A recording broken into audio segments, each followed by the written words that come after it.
Imagine a convicted murderer convincing the world he was reformed, only to kill again.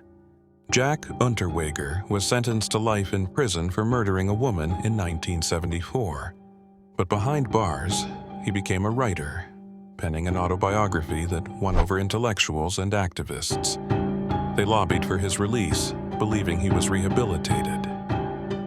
In 1990, he walked free, hailed as proof that prison could reform even the worst criminals. But was it all just an act? Once released, Unterweger became a respected crime journalist, even covering murders eerily similar to his own past crimes. He traveled internationally, reporting on sex workers' murders while secretly continuing his killing spree. His charm and literary success shielded him from suspicion. He even toured police stations, interviewing officers about the very crimes he was committing. The audacity was staggering.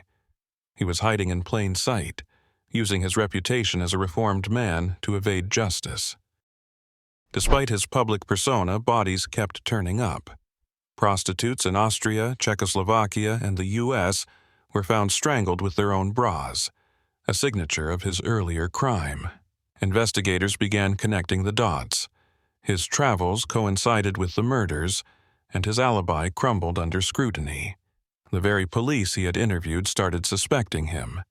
The irony, his own journalistic work helped expose his crimes. The man who once reported on killers was now the prime suspect. In 1992, Unterweger was arrested, and the evidence was overwhelming. His past, his travels, and his victims' similarities painted a damning picture. At trial, he maintained his innocence, but the jury saw through his deception. He was convicted of multiple murders and sentenced to life without parole. But in a final act of control, he hanged himself in his cell the very night of his sentencing, using the same knot he had used on his victims. Jack Unterweger's case remains one of the most chilling examples of manipulation in criminal history. He fooled intellectuals, journalists, and even law enforcement, using his supposed redemption as the perfect disguise.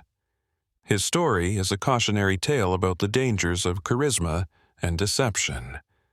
How many others like him exist, hiding behind masks of respectability?